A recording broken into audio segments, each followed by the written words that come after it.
So today I'll give you an idea about the historical development of R, right, and some features, right. I can show you at the very end some advantages and also disadvantages, right. So there are a few limitations, not very serious kinds of. Right? These are very mild kind of limitations, right, and these are the limitations that are coming from a very old, right. So they just resolve few of them. They just have further modifications, enhancement related to a security, right. They are creating a extra layer of security so that they only release, right, stable packages. Okay, and if the companies get an subscription, right, from R or Posit Cloud or RS Connect, they get only the stable packages for their use, right. So this is a kind of extra layer of security, because the company thinks that all are open source and anyone can publish anything, right. But that is not the case. We have a very dedicated process, right. So we have a step-by-step procedure, right, to get a particular package published on a CRAN repository or other Posit repository. So the main repository for R is CRAN, CRAN, Comprehensive R Archive Network. And I showed yesterday. Let me just go through once again. So this is the main repository, Comprehensive R Archive Network. This is maintained by the R core group. Okay, and the source code and all the packages, right, should be here. Okay, so if you are using any packages that is published on this CRAN repository, that is considered stable. Okay, and you can very easily use. There should not be any problem, because these are maybe a coding part. So any bugs can be anywhere, right? But although these are a very stable thing, right? So and this space is very useful, right? So you have various resources. Okay, for example, you can go here in the source resources page to the software section. Okay, and we can have latest version of R release. Okay, then we can have various news. And if I go to this other so in the documentation section, if you notice, we have post as manuals. Yeah, here we have various manuals, so you can use this for the learning purposes. Okay, although I'll provide some books maybe tomorrow. Okay, I'll show you also how to download, and I already kept that in the material section, right, in the drive, so you can check that. But you can also follow this. This is very useful page. Frequently asked questions related to R. Yeah, so there are a whole lot of things. Then here under about R section, we have home page. Okay, here also we have various resources. Okay, and if you go here in our foundation group, this is the main core group. So earlier we call as a core group, but now they just change as our foundation. Okay, this R foundation maintains all source code, right, of R. This is a non-profit organization, not a non-profit organization. Okay, but working in a public interest. And there is also one more organization that is called Free Software Foundation. Okay, I'll just cover that part during this session, right? And here we can get an idea about again, here we have manuals, reference, and books. Okay, and if I go here, we have a various mailing list. So these are the list where we can navigate, right? If you have any questions related to R, and if you are a user, you can use our help mailing list. Okay, and you can write to them your concern or question. Okay, if you are a developer, right, if you face any issue, you can just write to our develop mailing list right here. And this mailing list is coming from a very early, right, of this R. And also we have a various other mailing lists for the packages, and we have other special group.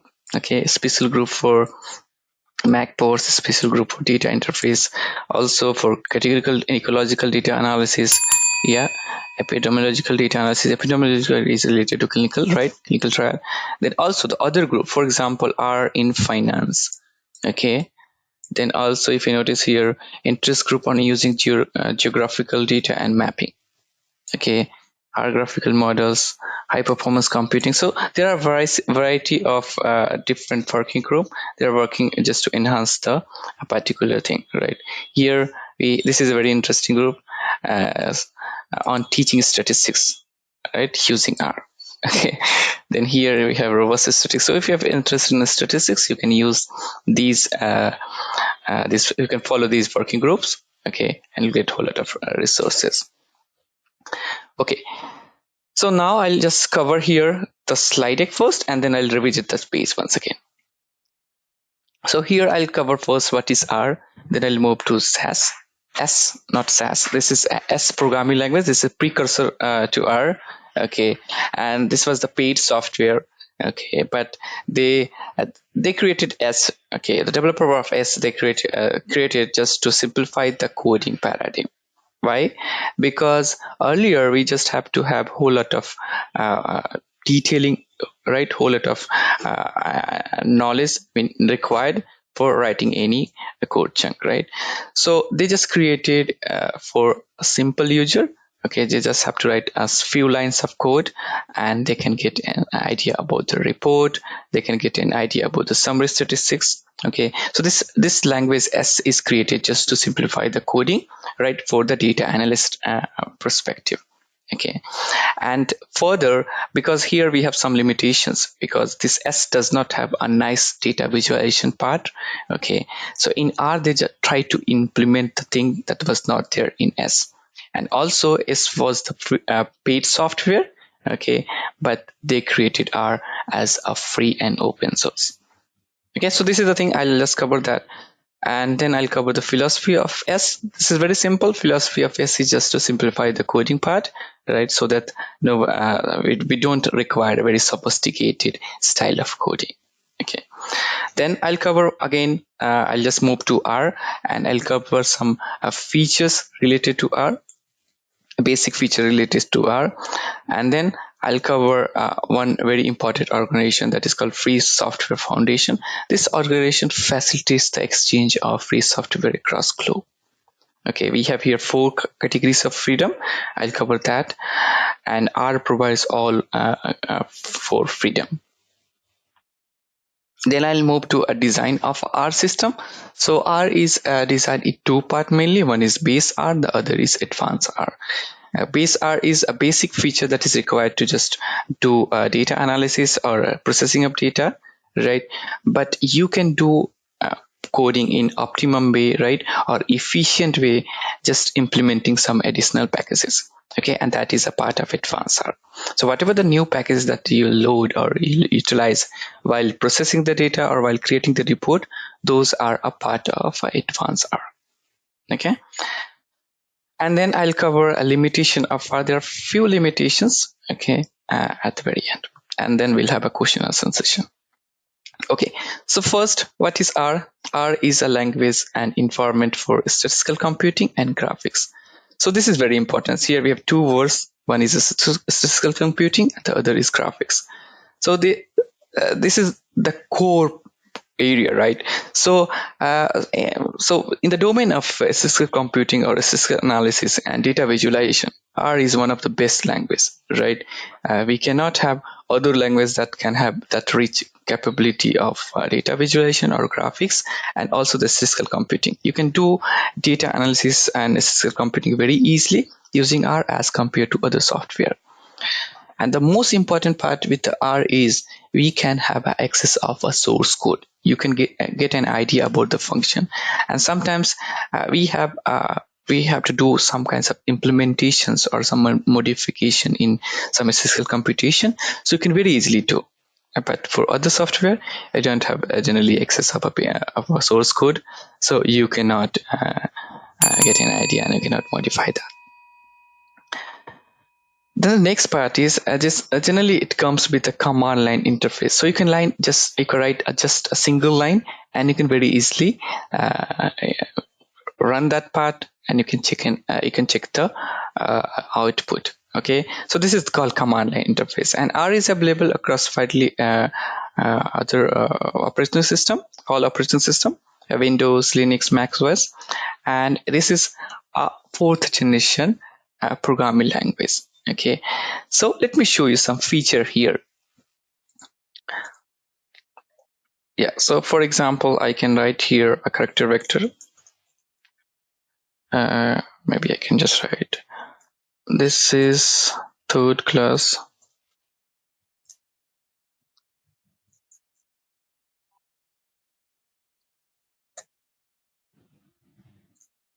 yeah. So this is a text, this is a character vector I created here. Let me just clean all the stuff from here.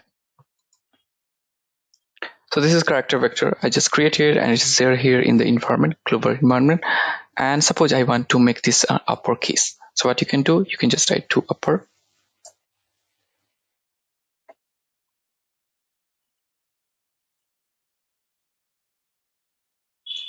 and here we have, you notice all text is converted now in uppercase. Suppose I want to convert to a lowercase, so you can use to lower. This is in lowercase. Similarly, these two are a function of a base R. Suppose I want to convert to a prop case, so we don't have any functionality in base R. So for that, what you have to do, you just have to move to advanced R, and you need some packages. So I need to install one packages that is called string R. Yeah, you need to install. I already installed, but I'm just doing once again. This will basically override.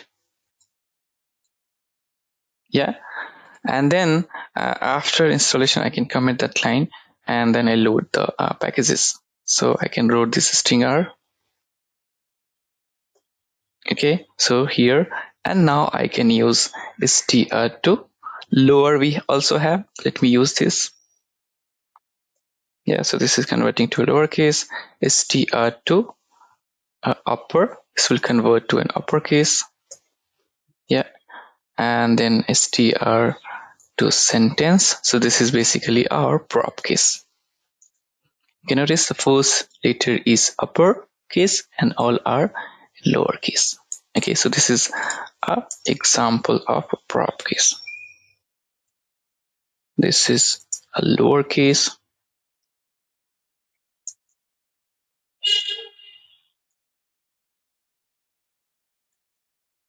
So similarly, we also have one more that is called a title case.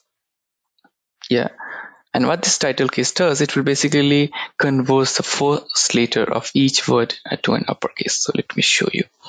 So if you notice, this T is capital, I is capital, again T is capital, right? So the first letter of each word is in capital letter.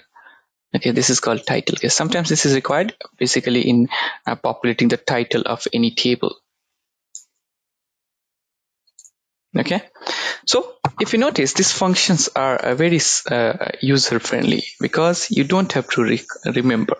str is just a notation that this function is coming from this string R package.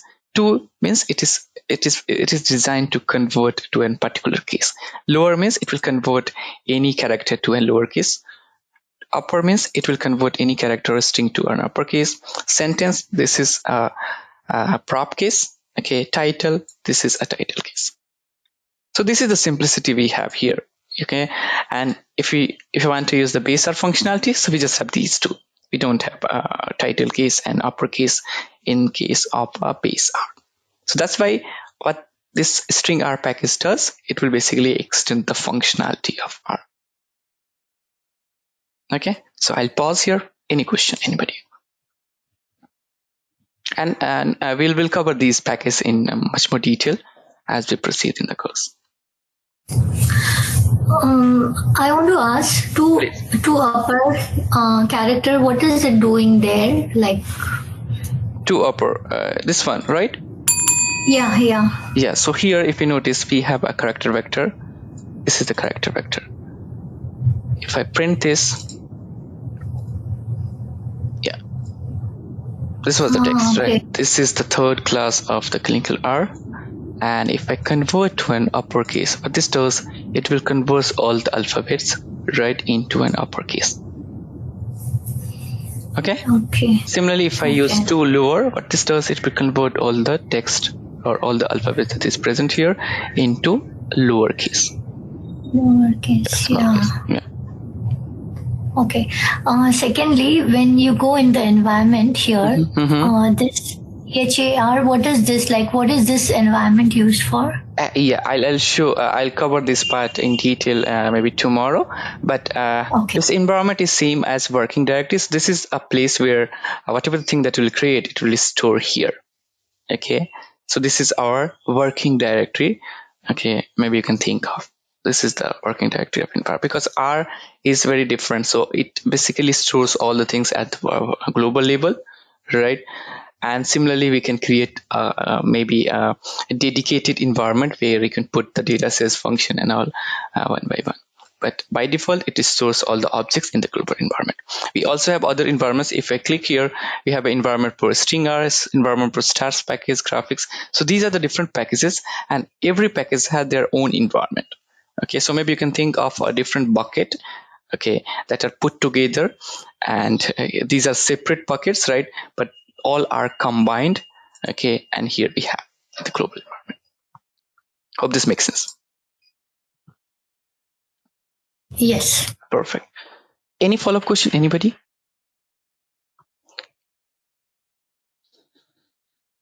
Okay, so now I'll move to the here str is a stringer, like the library. Yeah, str stands for stringer package. This is a package, not a library. This is a package. Here, if you notice, package is like what we called in SAS, like so package is basically a group of functions that are combined together, and that package is designed for a certain purpose. For example, we have a package dplyr, that is for data processing. We have a package lubricate. This is for manipulating, not manipulating is a very wrong word, processing updates. Then we have a package admiral that can do SDM and ADAM creation. Right. So similarly, we have a stringer. This helps in processing the string or character data sets or character data. Okay. Okay. Any question? Anybody?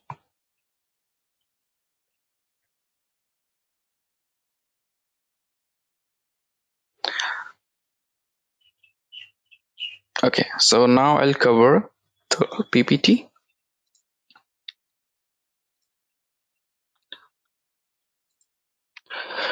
Okay, then next is R is a dialect of S. So the coding paradigm and simplicity, whatever we were having in S, so those maintains here in R also, right? So if you notice, I just showed the syntax is very simple, right? This is a kind of plain language, right? You don't have to remember anything. You just have to have some idea what sentence case does, and you can very easily. And if you're using RStudio, you don't have to also write all. Okay, it will give auto suggestion. You can just select, and here if you notice on the right hand side in the curly braces, this is basically indicating the package, right, from which this function is coming, right? These all four are part of a string R package.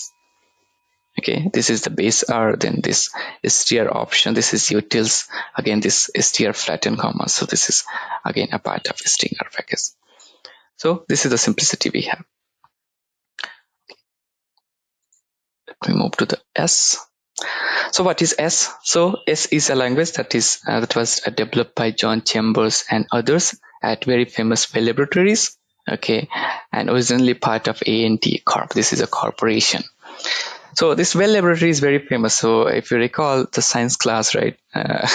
School days. So here they have various inventions. Okay, we have various inventions at this famous Bell laboratories. So at the same location, this program is also developed, and it was initiated in 1976. That is not very old, as an internal statistical environment, right? You can notice this statistical analysis environment. So they are planning to create some language using which we can very easily and efficiently do statistical analysis. Okay, so this is the main aim, and they originally wrote all the codes in using a Fortran library. And then later they rewrote all the things into C. Why? Because C is efficient as compared to Fortran.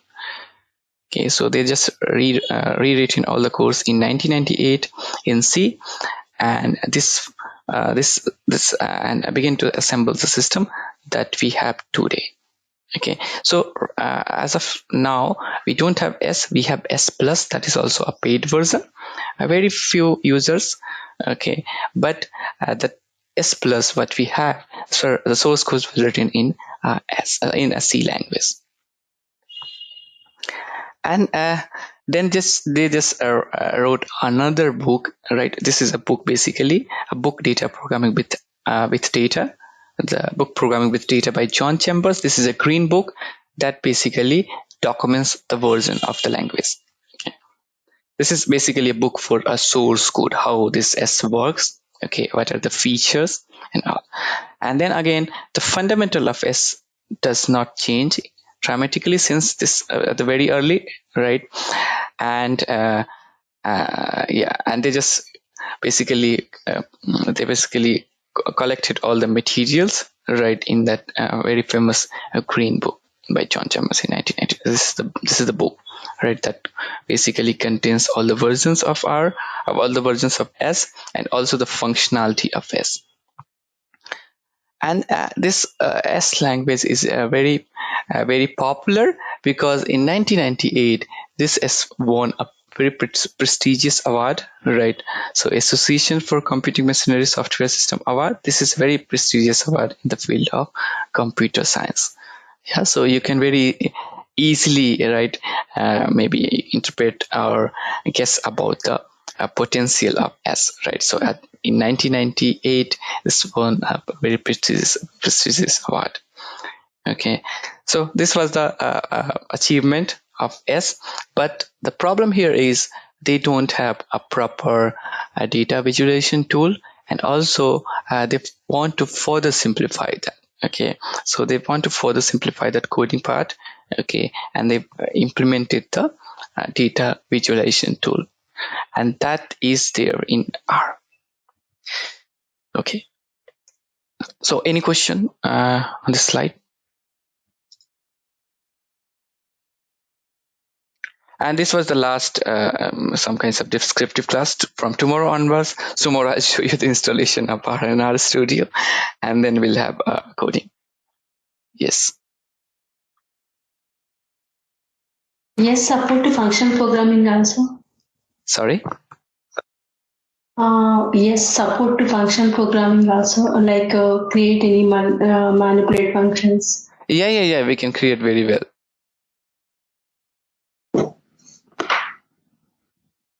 And this S language is very not very popular as of now, because we have other alternative. We have R, we have Python and all, right?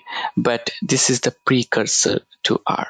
Okay, and the developer of S mainly contributed for the development of R as well, right? So that is very important. Okay, so now I'll move to the next part, and here I'll give you a philosophical part of S. So I already mentioned that they are planning to create some programming language that simplifies the data analysis aspects. Okay, so this is the one thing, right? This is the philosophy, and also they want to make the coding part easier, right?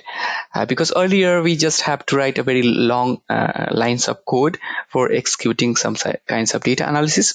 So keeping these two things in mind, right, they just created a S language.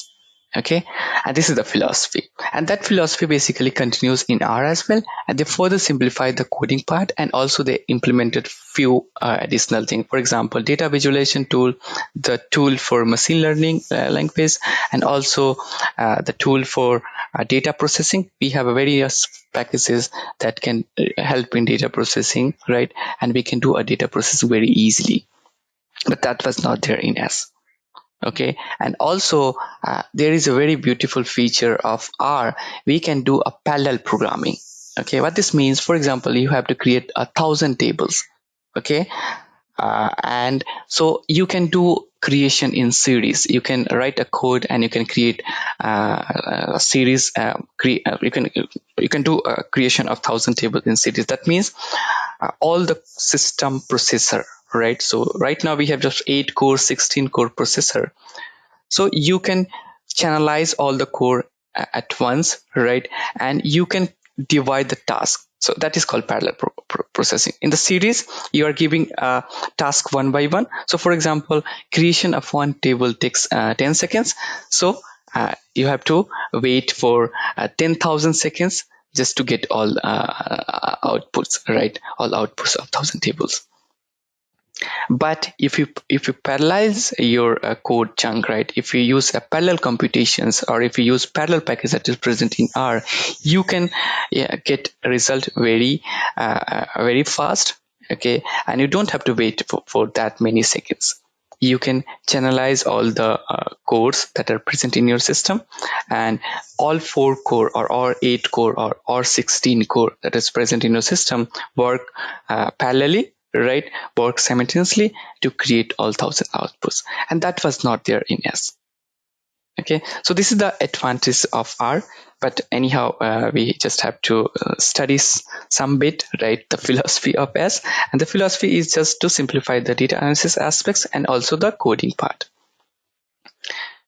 Okay, let me go to the next part here. Yeah, and they built a command line interface. You just have to write a single line and you can very easily get an idea about the result. Okay, so this is a line by line execution.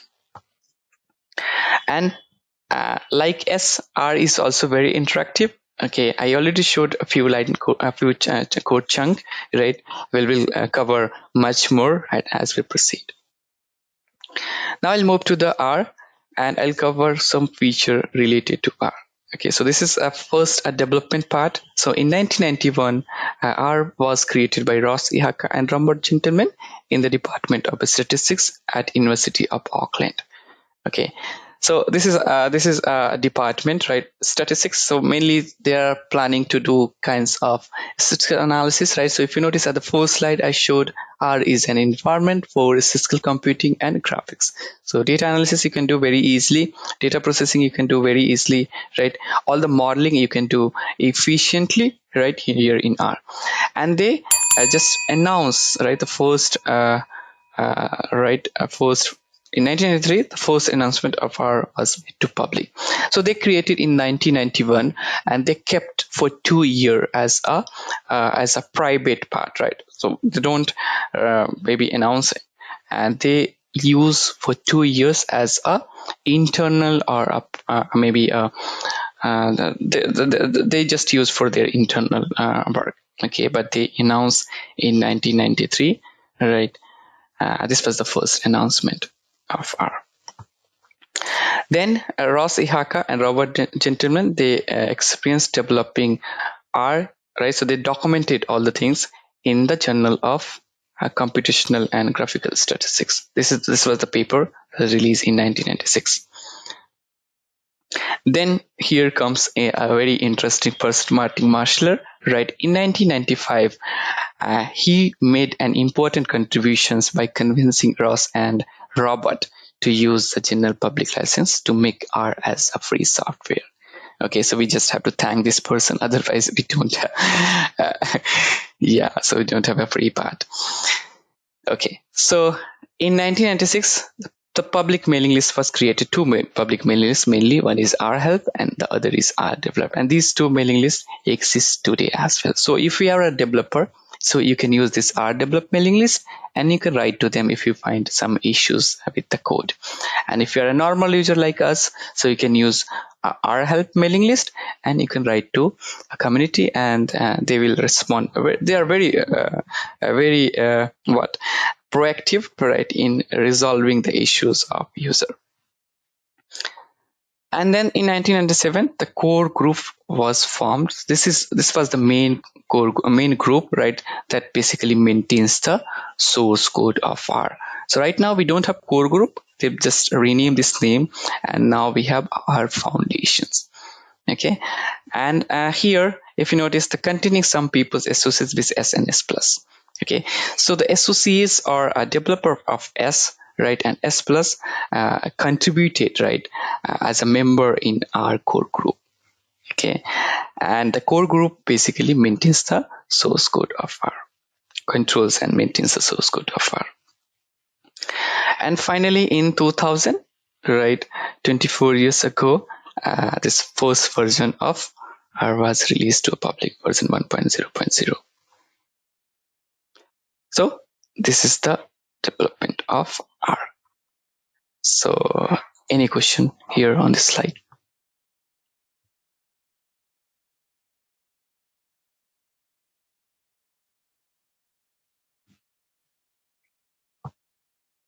Yeah. What Please. version of the R are they using now? Yeah, 4.3.1, I guess. Let me check.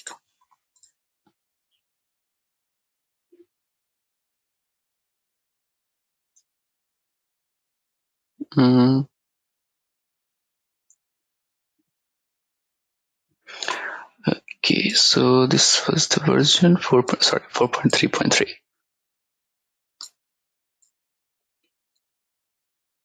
4.3.3. Okay. Yeah. Any follow-up question, anybody?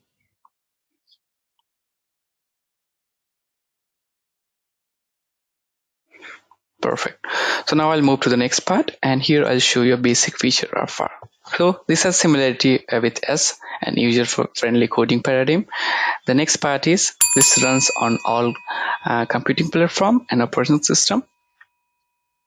Third is it can run on tablet, phones, and personal assistants, personal digital assistant (PDA). Now we have a frequent release, right?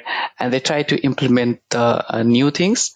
For example, earlier we don't have a pipe operator. So for utilizing the pipe operator, you just have to use migrator package. Pipe operator is a way of linking various operations together so that you don't have to create the data sets. Okay, so but in the recent version of R, after 4.1.1, okay, so after 4.1.1, we have a native R pipe, and that is implemented in base R. So you don't need any additional packages. Let me show you that part. So what I want to emphasize here, they try to implement a new feature on a regular basis. Okay, and what this means, for example, let me let me just use a dataset, and I'll use parameters. This is a package that have a whole lot of datasets. So let me use, so I'll use this ADSL. Let me store into ADSL. Yeah, so here we have ADSL where we have 400 observations and 31 variables, right? So what I can do, I can process. For example, I don't need all 31 variables. I need a few of them. So we have a function we can implement. So I need use subject ID, I need age, sex, race, country. Just I need this variable. So what I can do, I can use pipe. So this is a pipe operator. This is called, I'll cover that part maybe as we proceed. Pipe operator.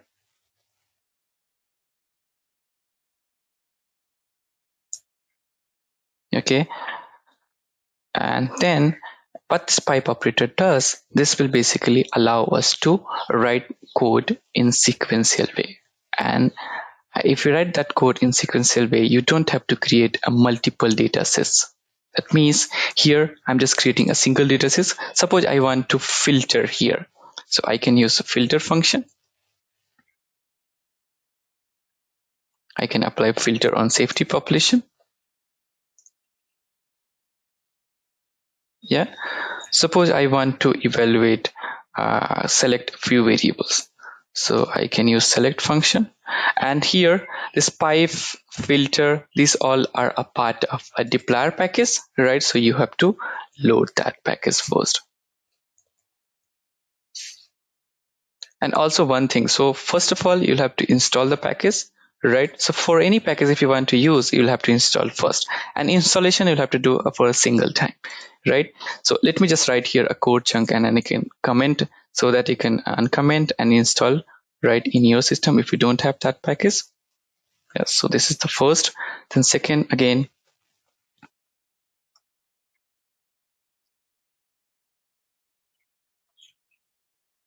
yeah, for me, I have these two packages. They load directly, and now I can utilize this select function, right? It is giving here. Also, if you notice on the right hand side, we have the package name. So let me just use a variable that I need. So I need use subject ID. Yeah, I need the variable of age, variable of sex, variable of race, and variable of country. Yeah. So if you notice right now, we just have a 5 variable. Yeah.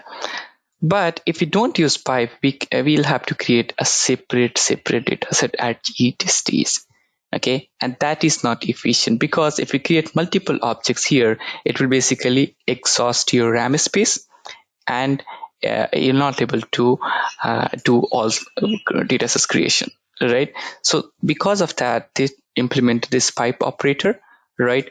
And they implemented this pipe operator just to write the code in efficient way. And this pipe operator is a part of Magnetar R package. So if you notice, when I install this deployer package, let me run this. So this deployer package is included right here. This Magnetar R package is included in deployer. Okay, I cannot see. So here we have this Magnetar R package included, right? And if you want to know more about this Magnetar R, so you can just type here.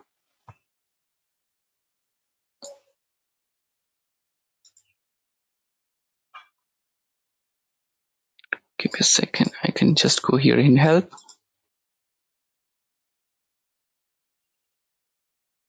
Let me just write.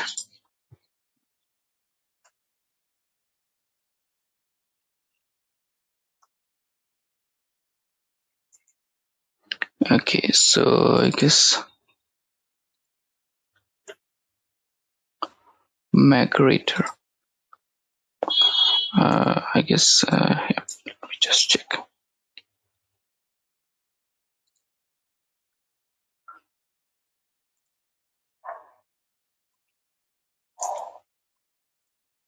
Yeah, so this is the package MAGRITTR. Yeah, so this is a forward pipe operator for R. So this is the package that's basically implemented, and this was the recent version. Okay, so here provides a mechanism for chaining commands with a new forward pipe operator. Okay, so this was there in this Magnetar R, and if you load and install this deployer, so Magnetar R is included in that package, right? So we have a way of checking that. Let me check. Right, so here we have parameters are deployer. Yeah, so these are the things. Okay, so this is formatter Magnetar R is included here, so that's why this pipe we can able to use this pipe operator, right? I'll cover this pipe operator in detail when I showcase this package, right? Functionality of this package. So this is the way how we can write the code in an efficient way utilizing this pipe operator. So here the thing was the frequent release of R, right? Okay, and right now instead of this Magnetar R, we can use a native R pipe. Okay, and that works in the same way. So let me just write this again. I'll just use the same dataset. I can create a new dataset name ADSL1 right here. Okay, let me clean all this stuff. I'll select the global environment. Yeah, so here we have ADSL1, again 400 observation, 31 variables, and now I can use the other pipe. So the pipe symbol is like this. Yes, this is a symbol we'll have to use. You can do the filtering. Yeah, and you just have to use sef file is equal to y. right? This is a filter I'm using, I'm applying, and then I can use again a pipe. This is nativeR pipe, and here again I can do a select, and let me use another variable. So I can use your subject ID, race, act arm, and act arm, and race, country. Yeah, so I'm not using here a 6 variable, and if you notice, this is the same thing. Right here it is keeping different variables. So you can use this pipe operator, and this is a part of a base R, so you don't have to install any packages for that. Okay, and also this is efficient as compared to this Magritter R pipe, but because we are not handling a very large data sets, right? And because from last few years we are using this Magritter R pipe, so that's why people generally use this one and avoid using this native R pipe. Okay.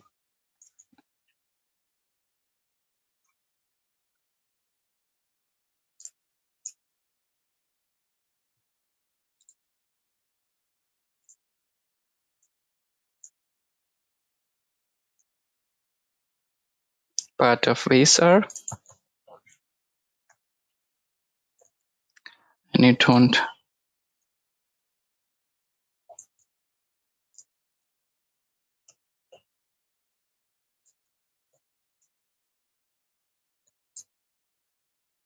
yeah, so this is a functionality. This is the Magritter R pipe. So here we need to install the either Magritter R package, or dplyr. Okay, so this is the thing, right? So if you are using R version 4.1.1, right? So you don't have to use this 4.1.1 or latest one, right? So you don't have to use you don't rely on this Magritter R pipe. You can also use this native R pipe. Okay, so now I'll cover here. And also it has a rich graphics capability. Here we have 2 packages. There are many more packages. I'll cover those, right? I'll cover Plotly, qplot, right? Then ggRN, ggpubr, right? But this ggplot2 is one of the packages that makes R popular as compared to other programming languages. And this is also having various tools or packages for machine learning. We'll not cover machine learning in this course because this course is designed for clinical R. And like S, R has maintained the original philosophy of interactive and powerful programming language. Yeah. And here, this is very important. So R is still growing and keep evolving and growing constantly, right? And we just have to thank to its solid community. And if I show you the part, so if I go here in CRAN, yeah, if I'll show you the installation and download part tomorrow. So if I go here in the package section, right under the software, so if you click here, we have this 2 thing, right? But at the first line, currently the CRAN repository features 21,368 available packages, right? And you can very easily get an idea that sorted by a publication of date. So this was 18th September, right? All are on 18th September. Yeah, starting from here. So all are from or are published or maybe modified on 18th of September. Right, so you can notice the growth part here. And here, if you notice this title part, this gives an idea about various domain, right? It uses, right? It has presence in various domains. For example, here, Bayesian spatial analysis. This is related to Bayesian. Then draw network with data. Then calibration part. Calibration is again a part of statistics. Then here, Shiny application for exploring laboratory data. Then here, count transformation model. This is counting part, right? Again, a part of another domain related to statistics. Then here we have various nonlinear mixed model, right? This is PKPD part of analysis, Okay, so multimodal mediation analysis. Mediation is related to median, right? Okay, there are a whole lot of other domain, right? So we have availability right across all the different domain. Okay, so let me show you one package. So what I'll do, I'll just here use Control F and I'll write here deploy. Yeah, I'll go to the main deployer package.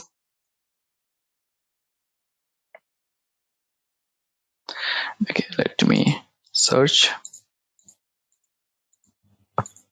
Yeah, so this is the main package, right? Deployer, a grammar of data manipulation.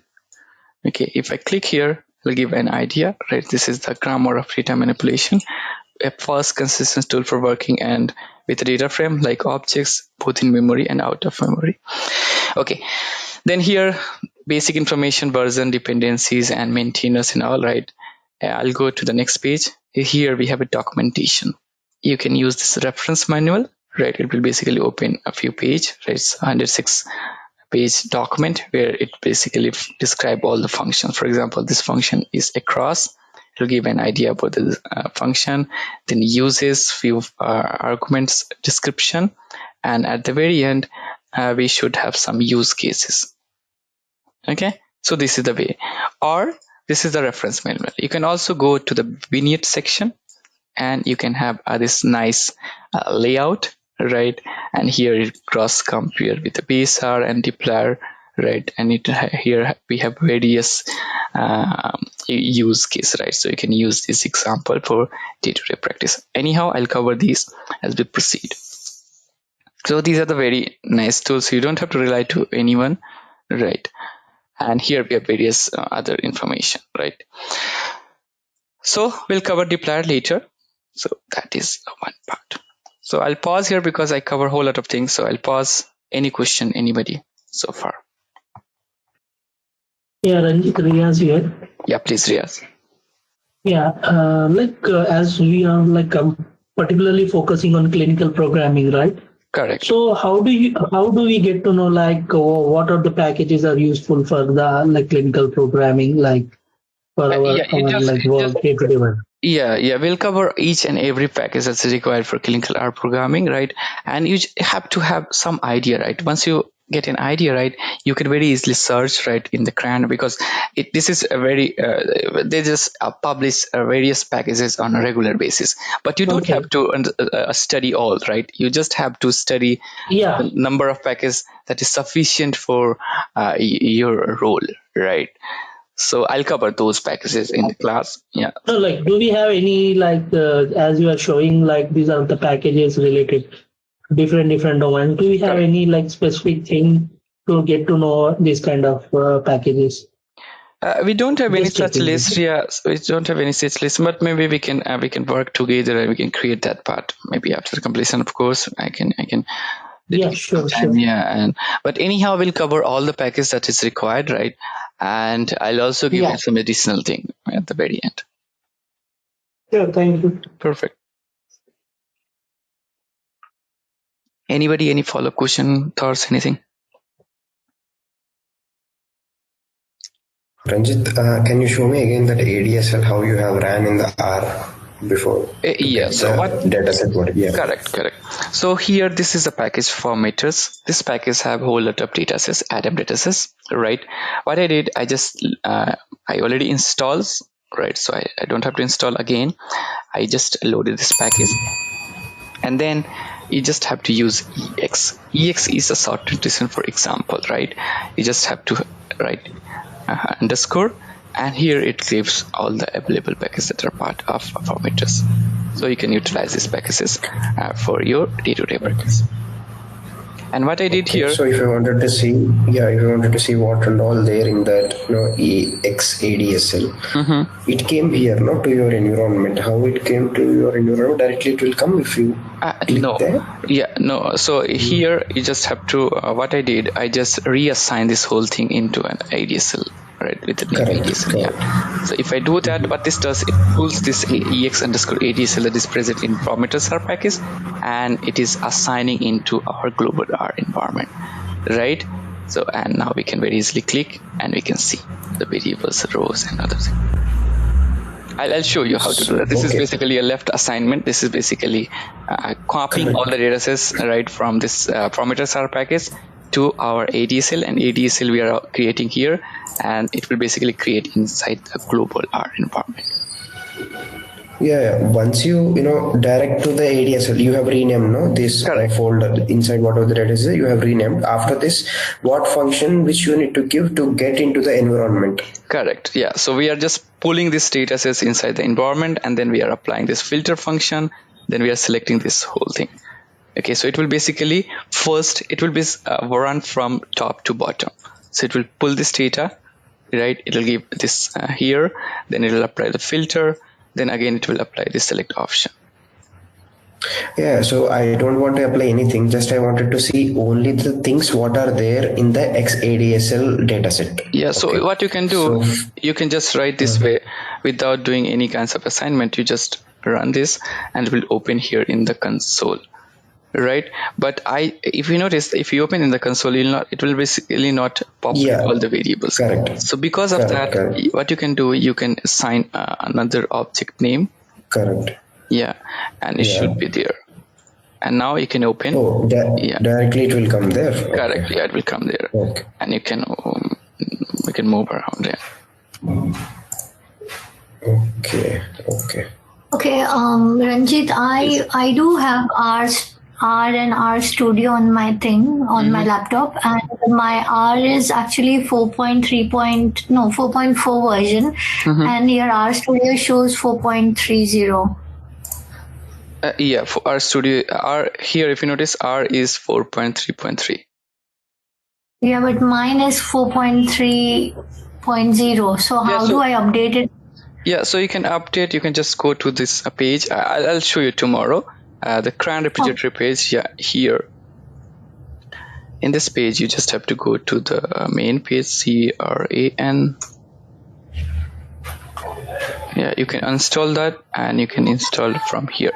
You can download for your operating system based on your operating system. Here, install R for the it will update. Okay, so I have to unload the old one, but my GUI is showing 4.4, like the new version. That is okay. That is okay. This should not be major changes. So what you can do, you can just install. It will overwrite right to the previous one. You can download this. You can install, and it will overwrite. Tomorrow I'll show you. Don't worry about that part. Okay. Yeah. Okay. Any follow-up question, anybody?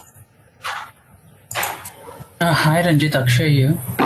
Could you go back to this R software? Instead of installing all the packages, is there any statement through which we can install all the packages at the one go? And yeah, you can do that. You just have to use combine operator, and you can install, or maybe you can use combine operator together, and you can load, right? For example. Or you can create a function out of that. So I can use here deployer parameters. Sorry, here I'll have to assign, I guess, somewhere. Okay, give me a second.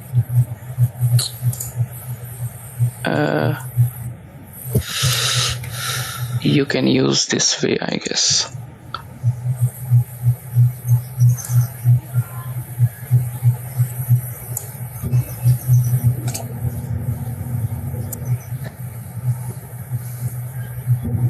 I'm not able to recall exactly, but you can do that part, right? I'll just have to check, because here there might be the case we'll have to use a quotation. I don't think we'll have to use quotation, but we'll have to use in some different way.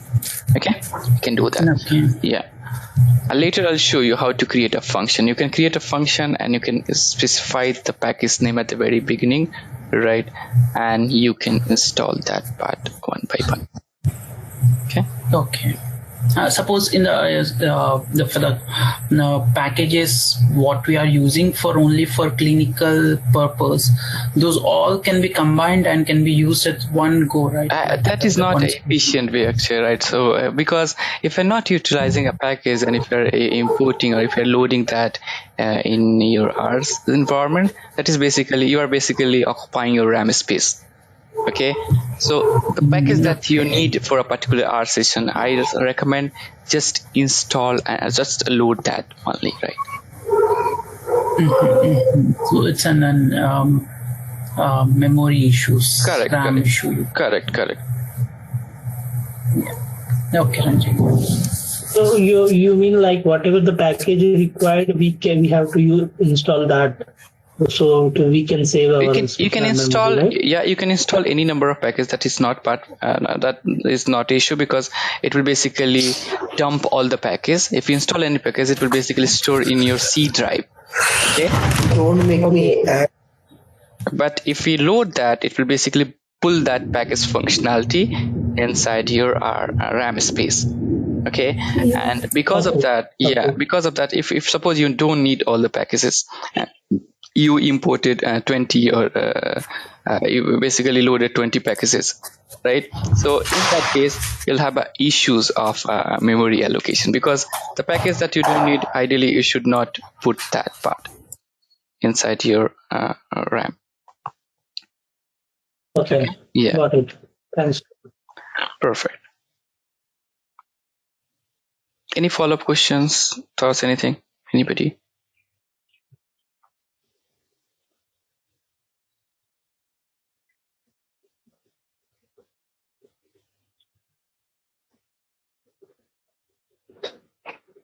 Yeah. Okay, so here, for example, somebody asked how to install multiple packages together. So for that, you just have to write the same function, install dot packages, and then you can use combine operator. Why combine operator? Because combine operator is used whenever you are combining or you are doing multiple things together, right? So suppose I want to install this formatter R. So for installation, you'll have to use the package name inside the quotation. You can use single quotation, double quotation, but this is the way how we have to use. Okay, so let me just reinstall these two packages once again. Okay, so if I run this, it will basically give an information about the updating, because I already have these two packages. It will basically update. It will first install this deployer.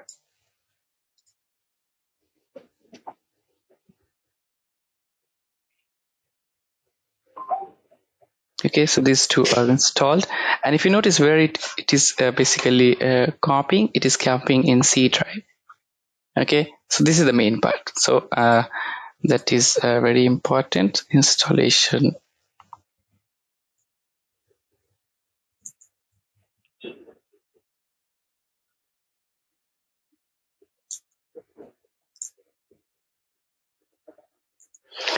Okay, the next part is how to load. For that, you can use lapply, and you can very easily do that. So for example, here lapply.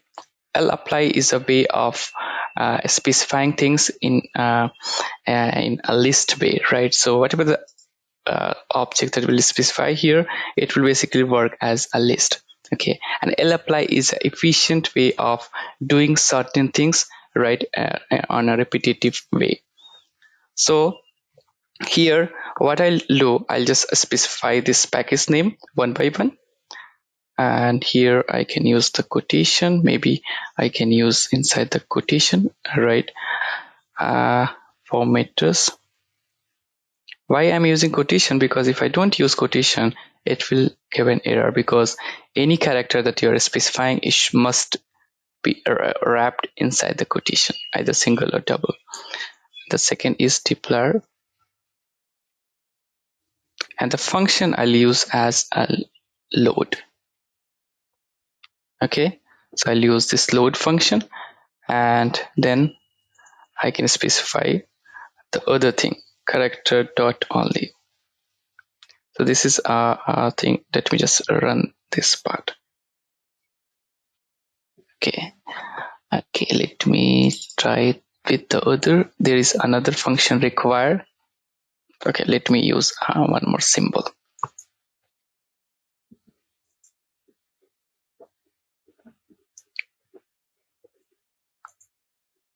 It's true. Okay, a combine operator, this one, then I wrap these whole things together, then I use load, character. Okay, let me just use require.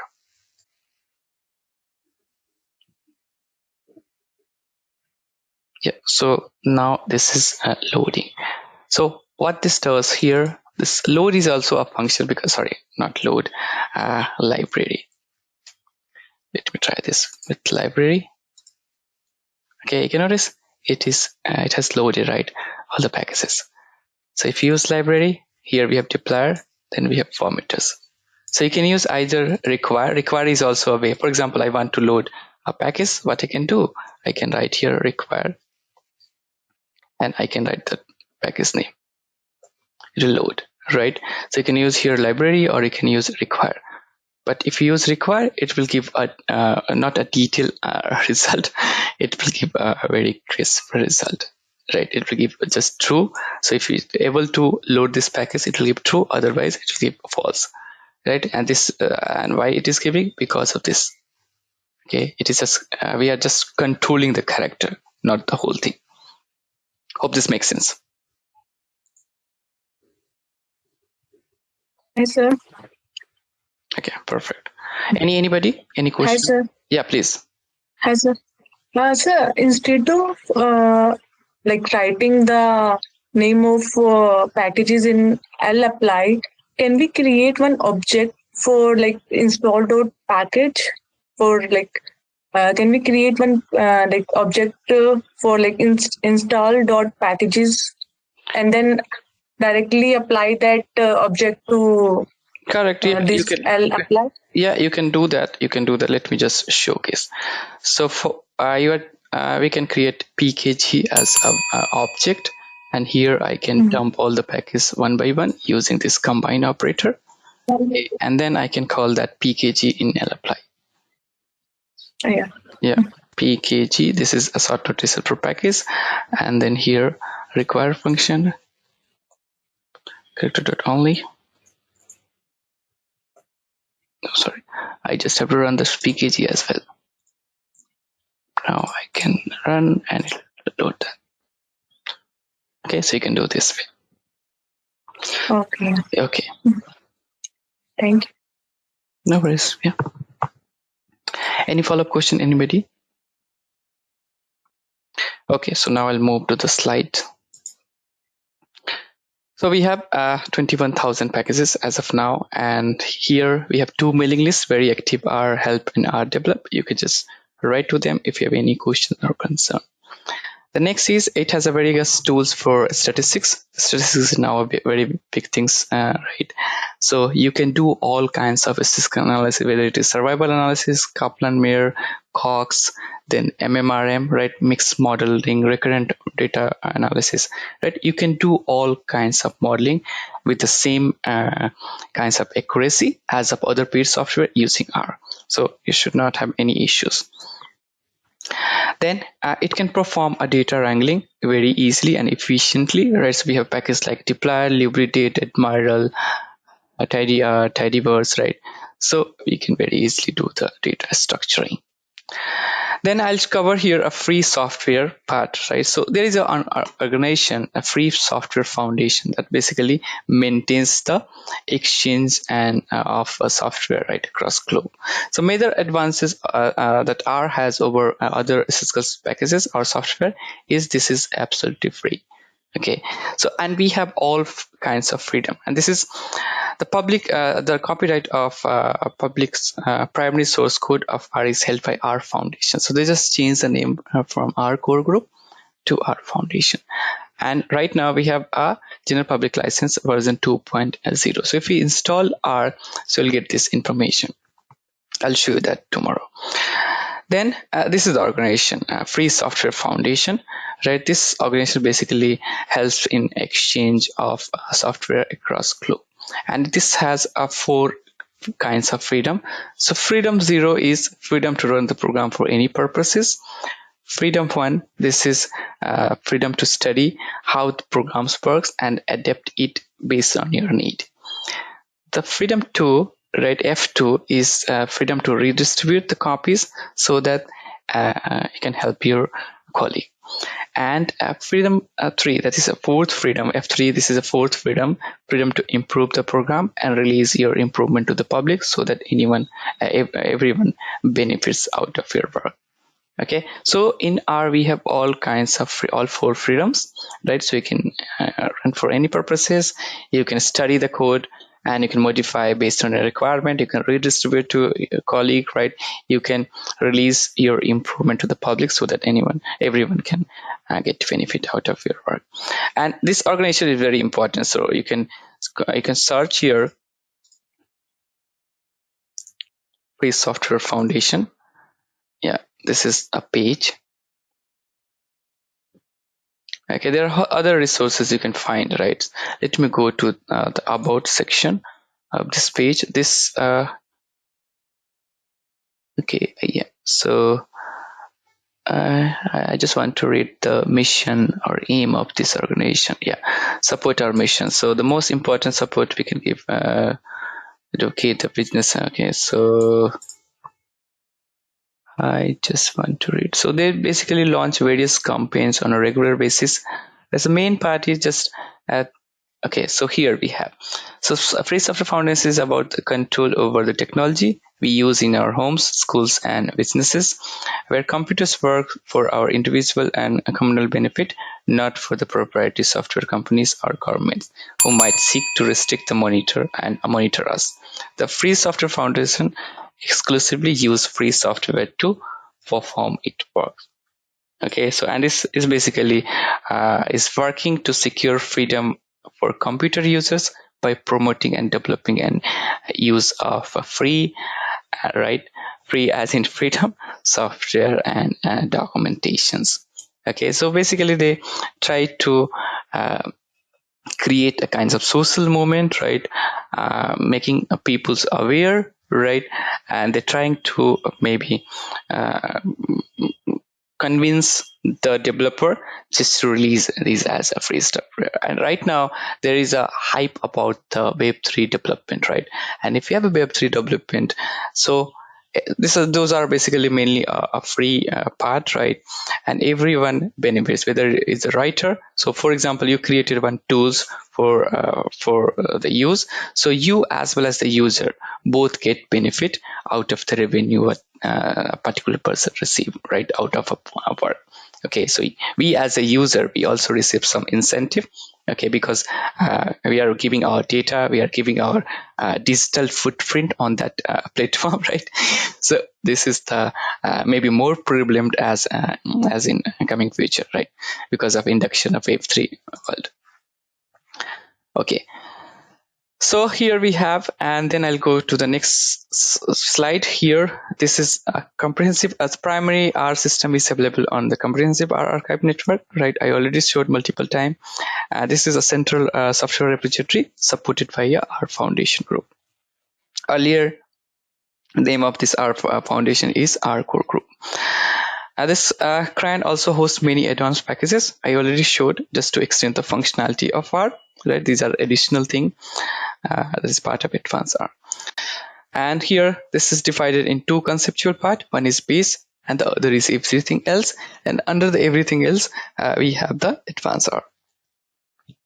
So base, what this base is. So if you install R from the CRAN or any location, so that is your base system that have few functionality, but that is not sufficient in most of the cases. So that's why you'll have to install some add-ons to increase or maybe extend the functionality of R so that you can do coding efficiently. Okay, so here, so base R system contains, among other things, the base packages which is required to run R and contains the most fundamental functions. Okay, so that's why if you recall, it'll not have a functions to convert any string to an prop case or title case. It just have a function to convert any case to a lower and upper case, right? So that is the main part. It basically contains the fundamental function. It'll not have all functions.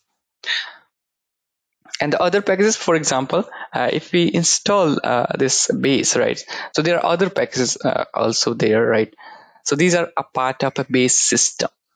Okay, so let me just close this RStudio session and I'll open this again. I am closing so that I can show you how many packages is loaded when I open as a fresh RStudio session. So if you recall, I loaded this parameter SAS. I also read deployer right here. Yeah, so these are the two string R. But if I show you, because I just close my RStudio session, so all this loaded package is gone from this RAM, right? And we should not have these packages. So how we can find? I just have to use a search function. This is a part of base R, and what this does, it will basically list down all the packages that is there in my current RStudio session. Okay, so here if you notice, this is the base package. Along with the base, there are other packages that are also present here.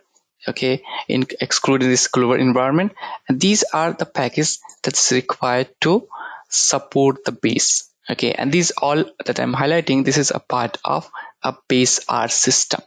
Okay, when I call base, so this is just a single package, right? When I call base R system, this is included, right? Everything is included, because right now I'm using RStudio. That's why this tools, this RStudio is there.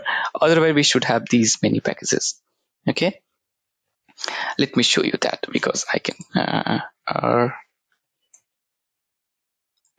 show you in R. Okay, so here if you notice the general public license version, right, we have all sorts of information. If you want to know more about this license, you just have to use license.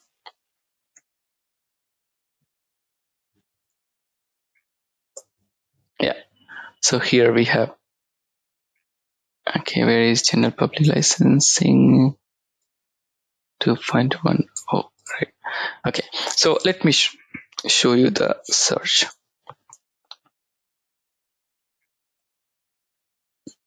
You can notice we don't have this RStudio here, and we have this base. So base is a dedicated package, right? Along with the base, this R also need these packages, right? And these are very fundamental for running the basic functionality of R.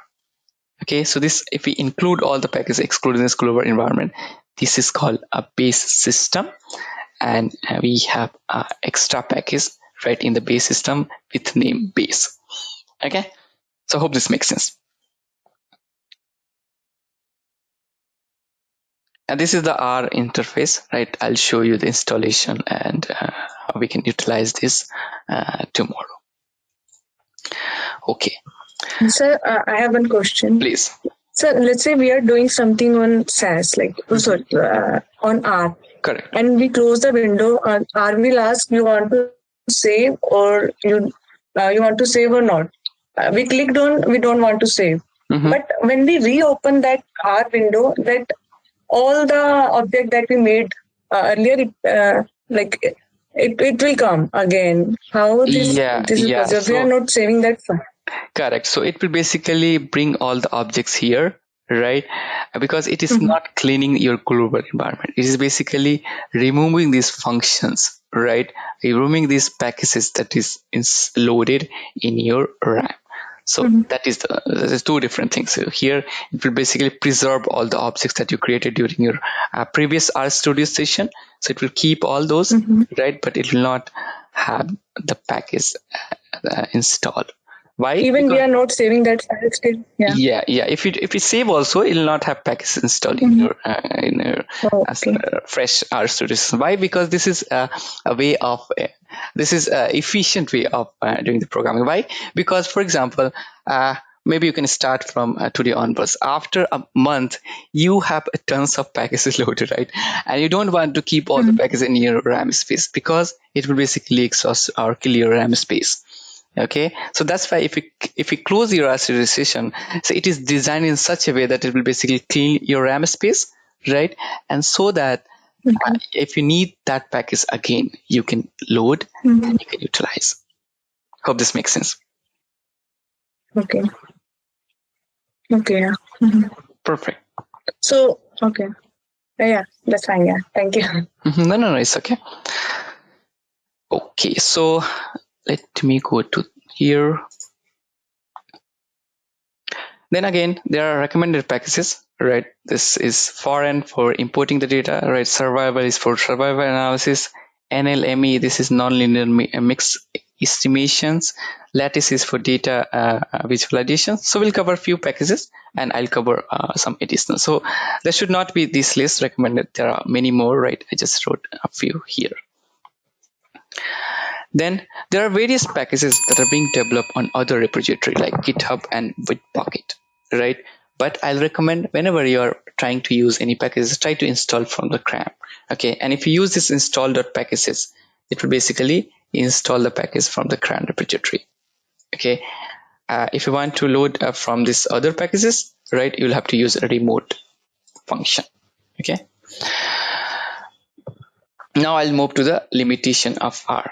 So this is a very old structure, right? So I just list down the limitation that was there earlier, but most of them are resolved. So not efficient in handling large stresses. So people say this is not efficient in handling large stresses, but this is not the case because it depends on your system configuration. Okay, and also if you're using cloud version of R, you can have a large space, right? Large RAM space. Okay, so this is just maybe a dependent on the computer configuration or laptop configuration. So that's why this is the case, and they just extend because right now we have this cloud version of R, and over there we don't have limitation. And although because in the clinical trial settings we hardly face very big data. Okay, so that is one part. This is the important one, this basic security. So people think that this is not safe because we are working in clinical trial settings and these are very close environment.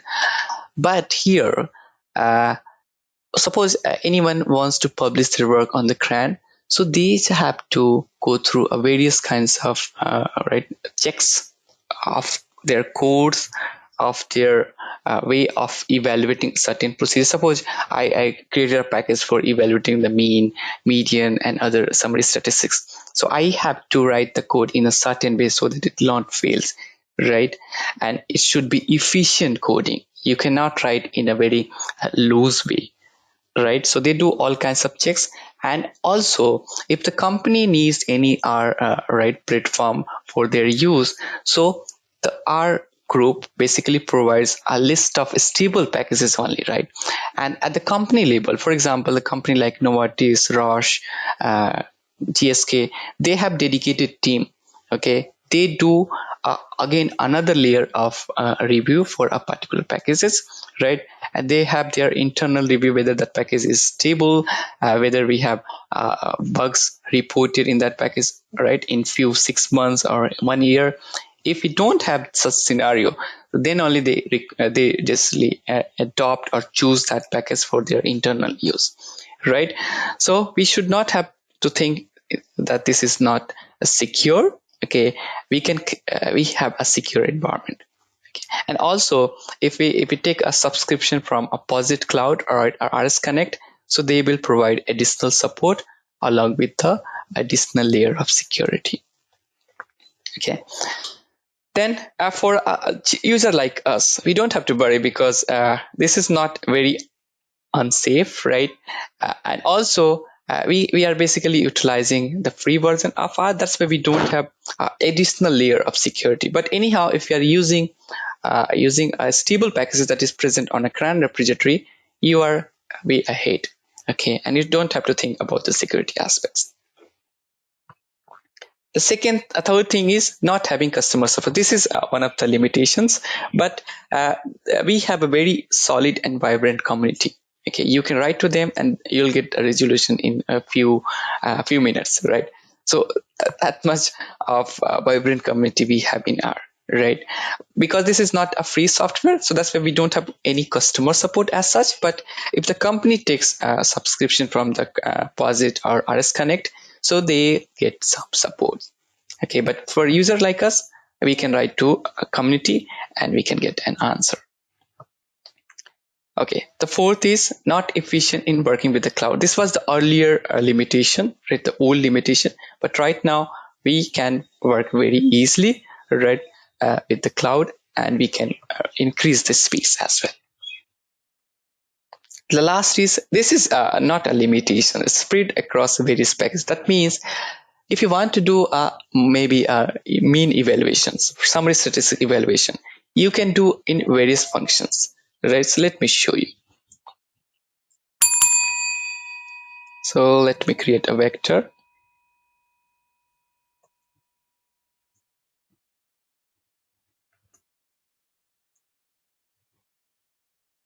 So this colon is a function that allows us to create a sequence starting from 1 to 25 by an increment of 1. So here, where it is num, you can notice this is integer sequence starting from 1 to 25. Now what I do, suppose I need a summary statistics, I need mean. So I can use either mean function. Yeah, we have 13. Or I can use a summary function. Yeah, you also have here mean. So that means in R, we have multiple ways of doing certain things, right? And we just have to decide which one is efficient, right? So that is one part. So what we can do, I'll cover one topic of profiling of R code. For example, we have a number 15, right? What I want to do, I want to do a square root of that. So I can use sqrt 15. This is 3.872983. I can use this way. I can use num1 caret symbol, and I can raise to the power 0.5. Sorry.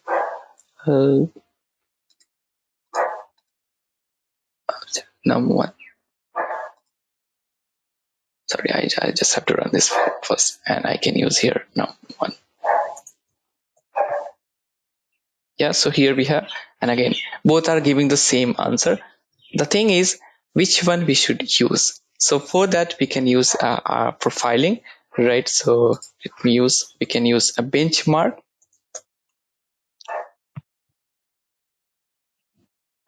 And I can compare these expressions. So I can use first as sqrt of num1, right? And I can use the other expression num1 to the power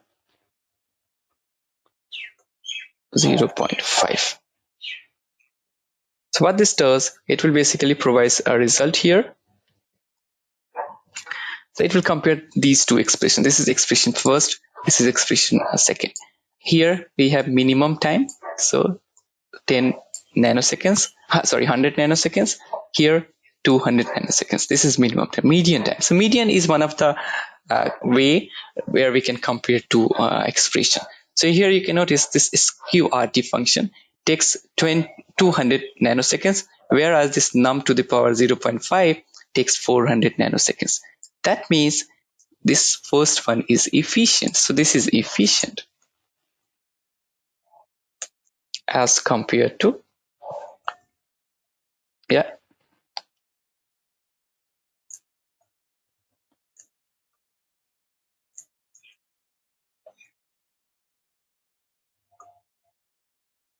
Yeah, so we can get an idea about this, right? And here, so this is the spread. We can do multiple things, right? But we'll have to check which one is efficient. And also here, this is very simple example, but in the case of packages also, we have a spread. We can do a whole lot of things using various function packages, but we'll have to check which function is efficient. And also there might be the thing that in case of a statistical analysis, right, we should have some assumptions defined at the very beginning. Okay, so we just have to check which assumptions is more closer to our data. Okay, and keeping these things in mind, this should not be a limitation. This is our freedom. We have a freedom to choose which methods, right, we can utilize, we can use in our data, right, and which methods supports our data closely, right? But some people just categorize this as a limitation, because for a normal user, they cannot very easily get an idea which one we should use at a particular instance, okay, or in particular cases. So what you can do here, you just have to check the data, and you should have some understanding, right, which function or which tools is more appropriate as compared to other, and this comes with the practice. Okay, so as per my understanding, this should not be a limitation. This should be a freedom. We can choose and we can also modify based on the assumptions. Okay. Hi, Ranjit. Please. Yeah, the first point, not efficient in the handling the large data sets. So that means in the clinical data sets, we create a LB data sets. It's a large data sets. We have to, we have to use large data sets, and so large data set means in the term of petabyte or terabyte. Okay, not a terabyte data it can also handle, right? So here, if you notice, when I install this format R package, when I loaded this one, we have here the ADLB, right? EX_ADLB. Yeah, we have here. And if you notice, let me check how many observations we have. We have 8,390 rows. Let me store here ADLB.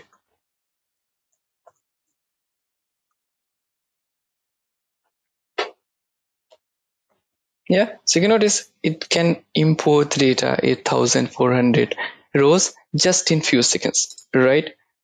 And it can do very well.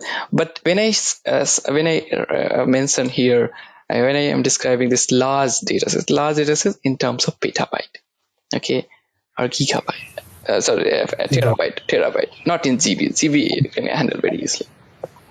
Got it. Thank you. Perfect. So, any follow-up question, anybody? I completed the thing, what I want to describe in this session.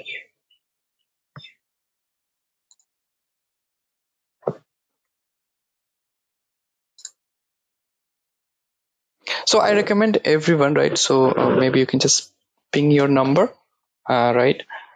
Just ping me on WhatsApp. I already, where it is.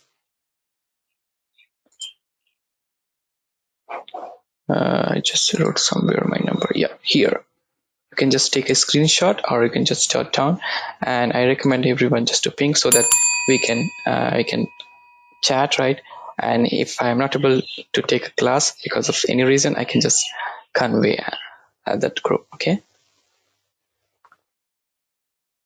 so any question, thoughts, anybody? Sir, I have a question. Sir, can we create two working directory in a same R session? You cannot create two working directory. We should have a global working directory, but you can create environment, right? I'll cover that part as we proceed. You can create environment, you can dump the data, you can dump a function, you can dump variable, right? But environment, you can create working directory. You should have a single working directory. This is a global environment. Yeah.